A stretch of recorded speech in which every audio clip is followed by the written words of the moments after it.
Today we're going to dig into a really interesting source from 2006 to try and understand the origins and methods of two very, very different extremist groups, the Taliban over in Afghanistan and the Tamil Tigers in Sri Lanka. All right, let's jump right in. So we're going to be exploring this big question. I mean, what's really at the heart of it? Is it religion, politics? Is it about ethnic identity or something else entirely? Well, our source gives us two totally distinct case studies that offer some pretty powerful clues.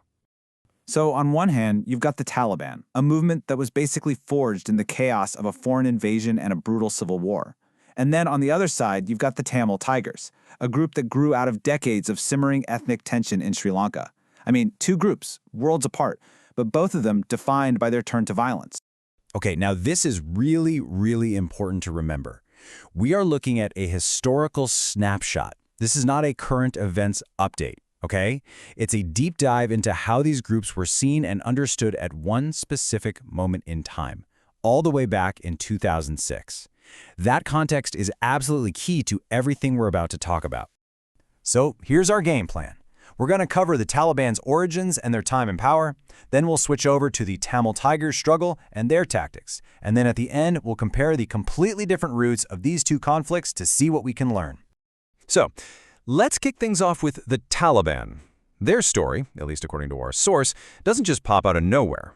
No, it starts with an invasion and the absolute chaos that came after.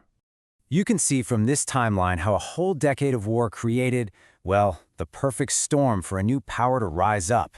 After the Soviets invaded in '79, the US and other countries backed the local fighters. But when the Soviets pulled out in '89, it left this huge power vacuum, and a bunch of warlords started fighting for control. The Taliban emerged from that mess, and here's the interesting part. They actually gained a lot of initial support because they provided something people were desperate for: stability. By 1996, they were in control of most of the country. And here's a key term you've got to know from our source: the Mujahideen. Now, this wasn't some single unified army. Not at all. It was more like a loose collection of Afghan fighters, and a lot of them were local warlords. The Taliban movement grew directly out of this broader resistance, and eventually they just overpowered all the other factions. So the Taliban go from being a resistance force to being the government. But what did that actually look like? What was their rule like between 1996 and late 2001?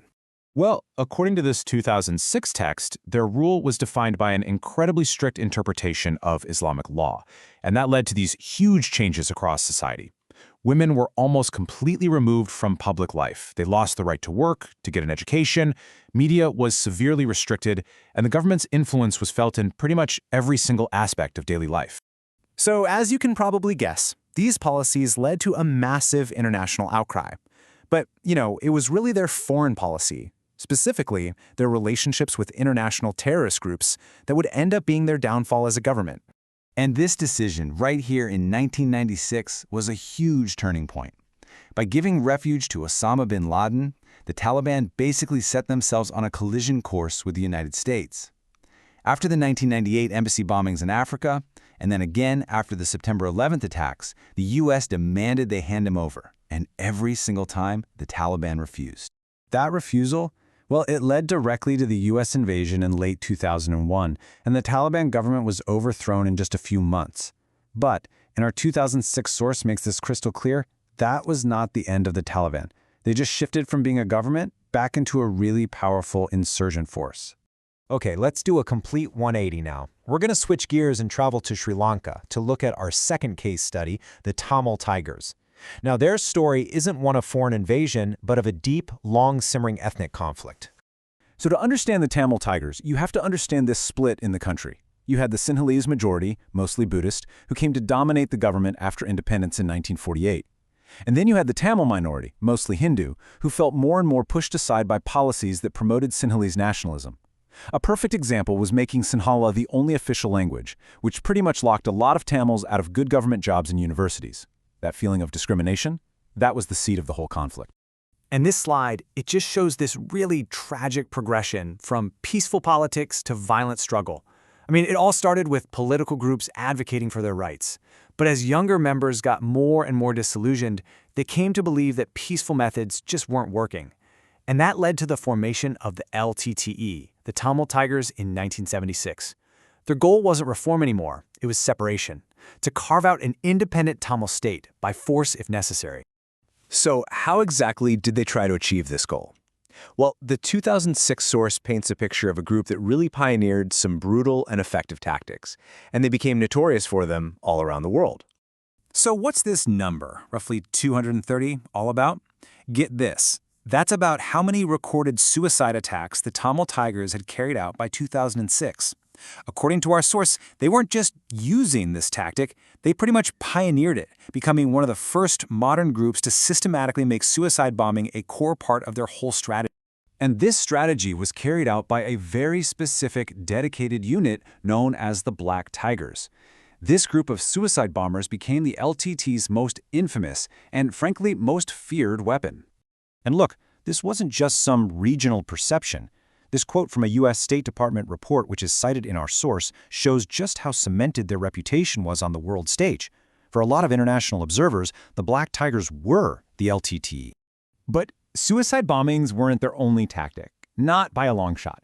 The LTTE was also known for high-profile assassinations of political leaders, including an Indian prime minister and a Sri Lankan president. They carried out conventional military attacks on army camps and were constantly dogged by allegations of using child soldiers. And that detail about fighters carrying cyanide capsules to avoid being captured, that just speaks to the extreme level of commitment and discipline within the group. Okay, so we've looked at both groups on their own. Now let's bring them side by side and use our 2006 source to really see just how different their foundations were. This table just lays it all out so clearly, doesn't it? The Taliban's main driver was a religious and political ideology, and their goal was to create this pure Islamic state. Their enemy was outside Western influence and internal ethnic rivals. The Tamil Tigers, though, totally different. They were driven by ethno-nationalist separatism. Their goal was a homeland, and their enemy was the very state they wanted to break away from. And that brings us right back to our snapshot in time. As of 2006, the recently overthrown Taliban were already rebuilding as a pretty effective insurgency.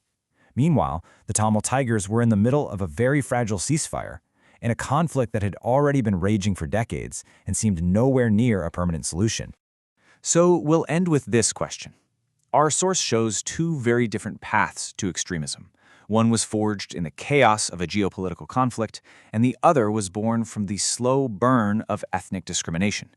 By looking back at where these groups actually came from, we get a much clearer picture of why they did what they did. Now, it doesn't excuse their actions, not at all, but it does help explain them. And that, perhaps, is the most crucial takeaway of all.